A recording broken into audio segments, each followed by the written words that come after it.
Jubilee Hills bypolls లో sentiment నే నమ్ముకున్న బీఆర్ఎస్ ఓటింగ్ సరళితో సెంటిమెంట్ వర్కౌట్ కాదనే నిర్ణయానికి వచ్చిందా? అందుకే మధ్యాహ్నం నుంచి డ్రామా క్రియేట్ చేసిందా? బీఆర్ఎస్ అభ్యర్థిని మాగంటి రోడ్డుపై ధర్నా చేపట్టి రోడ్డుపై కూర్చుని కన్నీరు పెట్టడం సింపతి కోసమేనా? ప్రచారంలో అన్నీ తానై వ్యవహరించిన కేటీఆర్ పోలింగ్ తర్వాత ఎందుకు సైలెంట్ అయ్యారు? అంటే కౌంటింగ్కి ముందే బీఆర్ఎస్ జూబ్లీహిల్స్ బైపోల్లో చేతులెత్తేసిందా?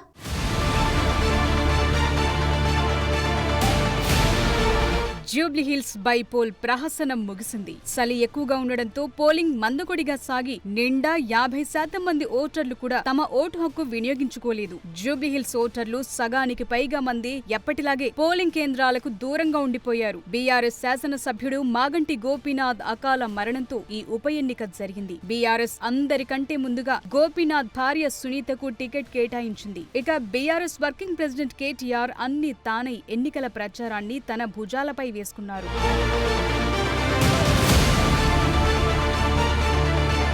మరోవైపు కాంగ్రెస్ తరపున నవీన్ యాదవ్ బరిలో నిలిచారు. ఈ ఎన్నికల నేపథ్యంలో ముస్లిం ఓటర్స్ ని ఆకర్షించడానికి ఏకంగా రేవంత్ రెడ్డి గతంలో ఇదే స్థానం నుంచి పోటీ చేసిన అజారుద్దీన్ కి మంత్రి పదవి కట్టబెట్టి మైనార్టీ ఓట్లను గంపగుత్తగా కొల్లగొట్టే ప్రయత్నం చేశారు. దానిపై అటు బీజేపీ ఇటు బీఆర్ఎస్ లు తీవ్ర ఆరోపణలు గుప్పించాయి.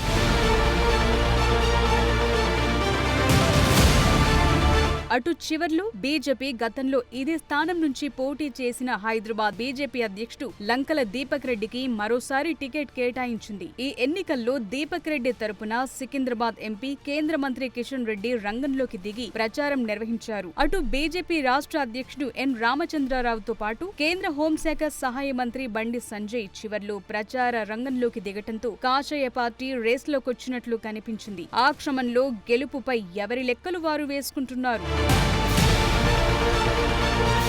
జూబ్లీహిల్స్ ఉప ఎన్నికలో కాంగ్రెస్, బీఆర్ఎస్, బీజేపీలతో సహా మొత్తం 58 మంది అభ్యర్థులు బరిలో నిలిచారు. నియోజకవర్గంలోని 407 పోలింగ్ కేంద్రాల్లో 226 పోలింగ్ స్టేషన్లను సమస్యాత్మకమైనవిగా గుర్తించి 139 ప్రాంతాల్లో డ్రోన్లతో నిఘా పెట్టారు. ప్రధాన పార్టీలు చివరి వరకు ఓటర్లను ప్రలోభపరుచుకునేందుకు అన్ని ప్రయత్నాలు చేశారన్న ప్రచారం జరిగింది. ఓటుకు 1000 నుంచి 3000 వరకు పంపిణీ చేసినట్టు బరిలో ఉన్న మిగతా అభ్యర్థులు ఆరోపణలు చేశారు.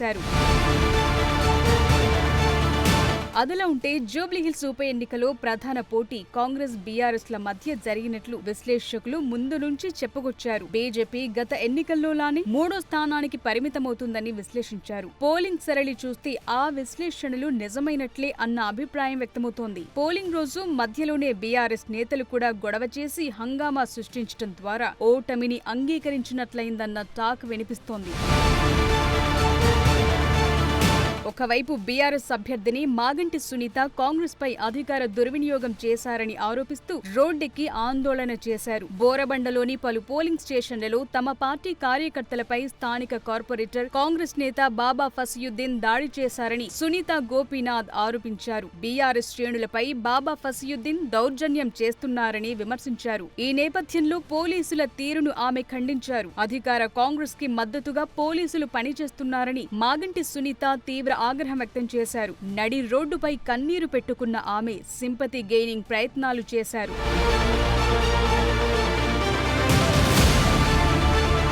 ప్రచారంలో అంతా తానే అన్నట్లుగా వ్యవహరించిన కేటీఆర్ పోలింగ్ తరువాత సైలెంట్ అయిపోయారు. పోలింగ్ సరళితో డీలా పడినట్లు కనిపించిన ఆయన మనమే గెలుస్తున్నామంటూ ట్వీట్ చేసి చేతులు దులుపుకున్నారు. దాంతో గులాబీ నేతలు పరోక్షంగా కాంగ్రెస్ విజయాన్ని అంగీకరించినట్లయిందన్న ప్రచారం జరుగుతోంది. కాంగ్రెస్ డెవలప్మెంట్ నినాదం ముందు బీఆర్ఎస్ సెంటిమెంట్ వర్కౌట్ కాలేదన్న అభిప్రాయం వ్యక్తమవుతోంది. మరీ చూడాలి ఓటింగ్ రోజున జూబ్లీహిల్స్ ఓటర్ల తీర్పు ఎలా ఉండబోతుందో.